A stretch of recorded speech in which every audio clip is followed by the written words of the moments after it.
E a gente continua com o quadro Cuidar Acima de Tudo, que é um oferecimento da Drogaria Globo, com uma entrevista agora aqui no nosso estúdio com o médico Esley Raulino Amaral. E a gente vai aprofundar um pouco mais sobre esse assunto. Você que está em casa, você pode mandar sua pergunta para o especialista, é só enviar mensagem para o nosso WhatsApp.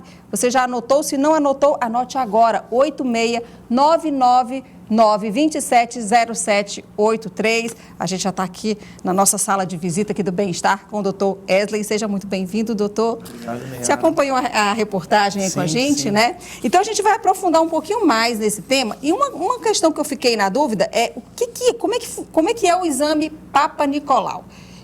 Queria que você explicasse melhor e ele detecta que tipo de problema. Bem, o exame Papa Nicolau é o exame de prevenção do câncer de colo de útero, entendeu? Que toda mulher deve fazer pelo menos uma vez na vida após a primeira relação sexual. É aquele que a gente faz no consultório do médico? Isso, no consultório ginecológico. Que ele colhe um materialzinho? Isso mesmo, isso. E o principal objetivo é a prevenção do câncer de colo do útero? Câncer de colo do útero. Ok, então.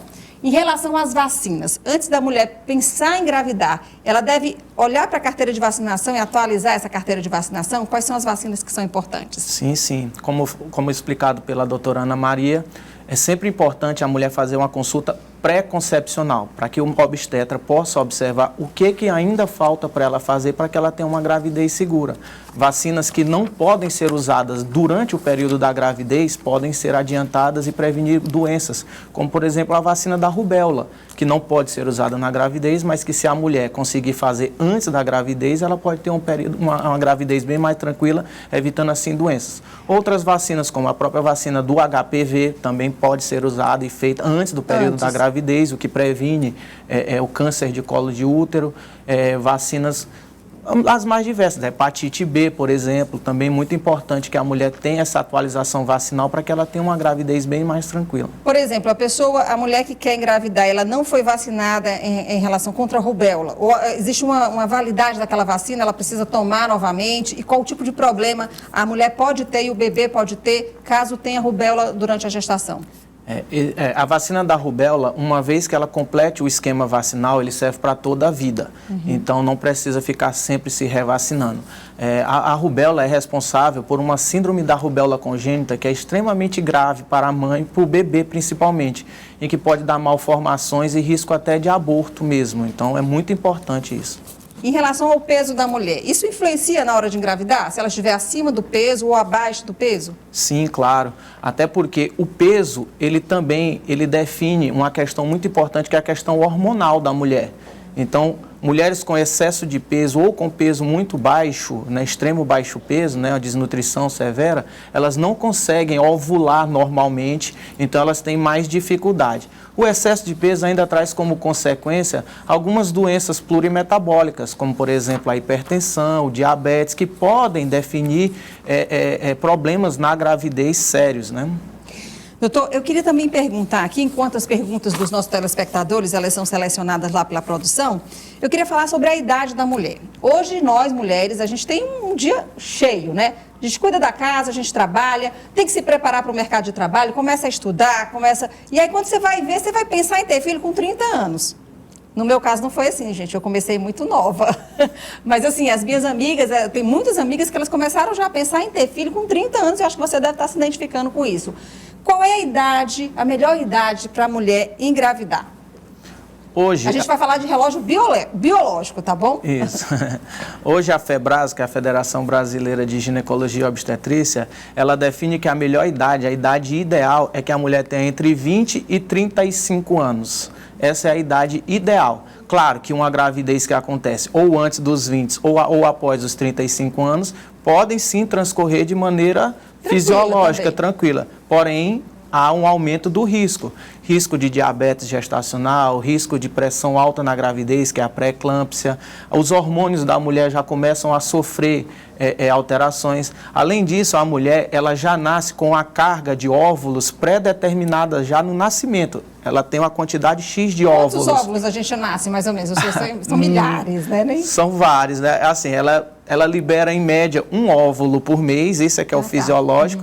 e ela vai até por volta dos 50 anos de idade. Essa é a idade média da brasileira para entrar na menopausa, por volta dos 50 anos. Então, todos os meses ela vai evoluindo. A natureza é muito sábia. A natureza escolhe sempre os melhores óvulos para ir liberando aos poucos. No começo da idade reprodutiva da mulher, antes dos 20 anos de idade, esses óvulos não estão completamente maturados, né, maduros. Então, não são óvulos de tão boa qualidade. Entre os 20 e os 35 é a melhor época, que tem os melhores óvulos. Lembrar que com o aumento da idade, há também um risco desses óvulos serem expostos a agentes naturais, radiação, agrotóxicos, que diminuem a qualidade do óvulo e aumentam o risco de bebês com malformações genéticas ou hereditárias. Então, por conta do envelhecimento dos óvulos. Então, a gente começa, a partir dos 35 anos, fica mais difícil para a mulher engravidar? Ou não? Não que fique mais difícil, mas que se torna uma gravidez que tem um risco maior de complicações.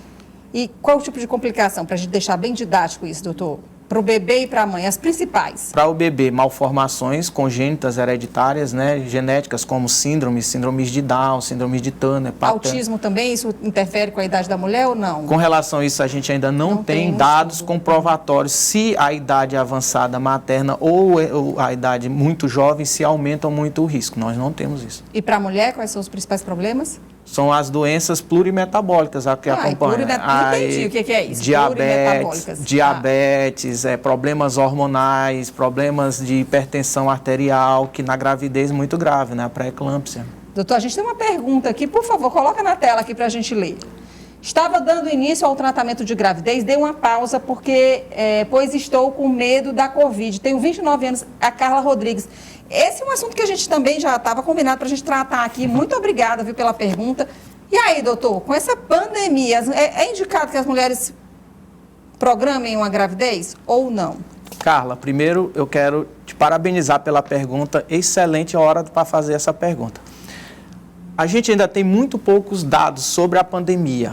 O coronavírus é uma doença muito recente, que tem 2 ou 3 anos no máximo, começou aí no final de 2019, então tem 2 anos, né? Nem 2 anos ainda. Nem 2 anos completos, né?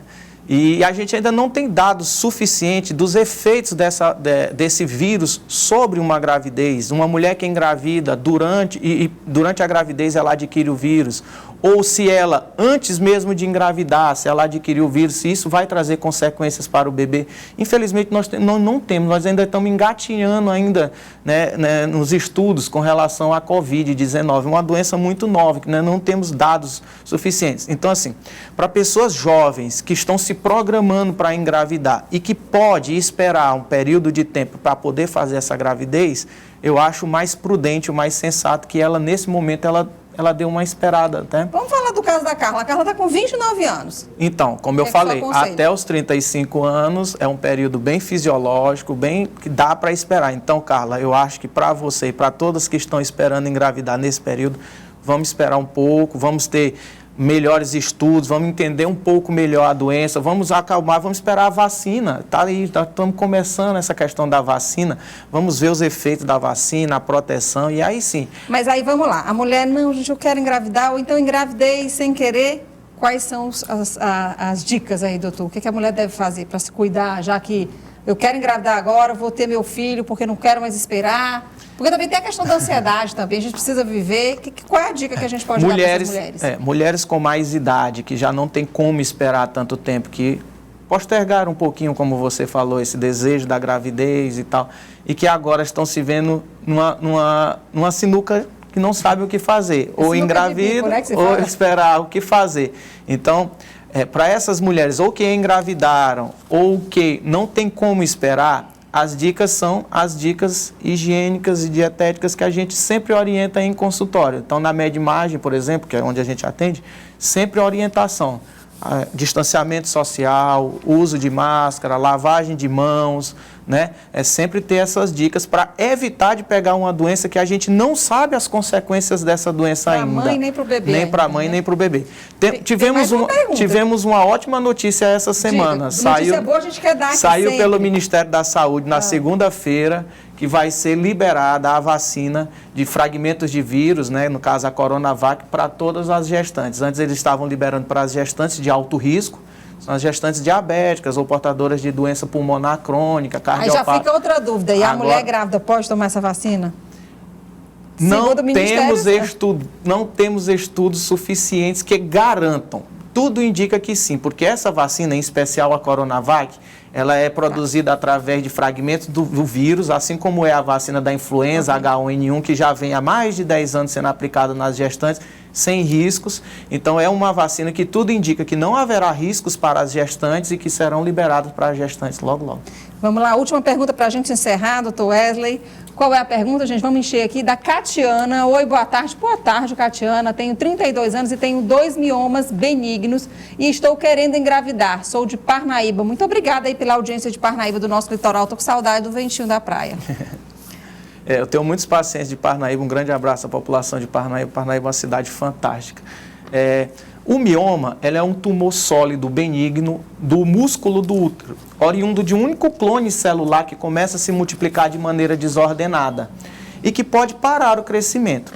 Existem vários tipos de mioma, então a gente tem que ver cada caso, individualizar cada caso. Existem miomas em que o paciente é completamente assintomático, que não muda absolutamente nada, riscos para gravidez ou nada. E tem miomas em que a gente deve fazer o tratamento prévio antes da mulher engravidar, porque eles podem sim ser miomas grandes, ocuparem a cavidade uterina, o que dificulta o progredir da gravidez ou mesmo o engravidar, a mulher engravidar. Então, cada caso é um caso, então eu queria orientar a nossa nobre colega que ela procure o seu ginecologista para discutir se há ou não necessidade e qual o melhor tratamento para você.